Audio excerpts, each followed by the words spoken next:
നമ്മുടെ മുത്തുനബിയുടെ ബ്രെയിന് അപാരം തന്നെ കേട്ടോ. നമ്മളെ കാണുക ചവിട്ടി കൂട്ടിയിട്ടുണ്ടാവും.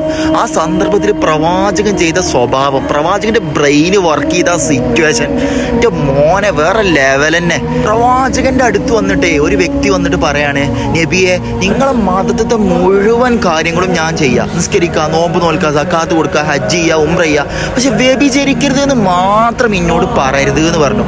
നമ്മളെ കാണുക മോന്തടക്കി നാലാണ്ട് കൊടുത്തിട്ടുണ്ടാവും. എന്നാൽ മുത്തുനബി അയാളോട് ചെയ്ത റിയാക്ഷന്, അയാളോട് തിരിച്ച് ചെയ്ത പെരുമാറ്റം വേറെ ലെവലായിരുന്നു. അയാളെ പ്രവാചകൻ നേരെ എടുത്തിരുത്തിയിട്ടേ അയാളെ ചവിട്ടിലൊരു കാര്യം ചോദിക്കുകയാണ്, നിന്റെ ഭാര്യയെ, നിന്റെ ഉമ്മയെ, അതുമല്ലെങ്കിൽ നിന്റെ ഒരു പെങ്ങളെ ഒരാൾ പീഡിപ്പിച്ചാൽ അത് എനിക്ക് ഇഷ്ടപ്പെടുക ചോദിച്ചു. അയാളെ മുഖം ചുവന്നിട്ട് അയാൾ പറയണേ, അങ്ങനെ ഒരാൾ ചെയ്താൽ അയാൾ പിന്നെ ജീവിച്ചിരിക്കൂലെന്ന്, ഓൻ്റെ കാര്യം ഞാൻ തീരുമാനമാക്കുന്നത്.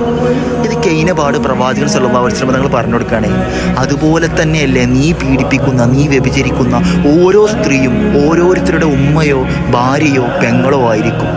ഇത് കേട്ടപാട് നബി സല്ലല്ലാഹു അലൈഹി വസല്ലം തങ്ങളുടെ ആ വ്യക്തി പറയാണ്, എൻ്റെ ജീവിതത്തിൽ ഈ സദസ്സിലേക്ക് വരുമ്പോൾ ഞാൻ ഏറ്റവും കൂടുതൽ ഇഷ്ടപ്പെട്ട കാര്യം വ്യഭിചാരമായിരുന്നു.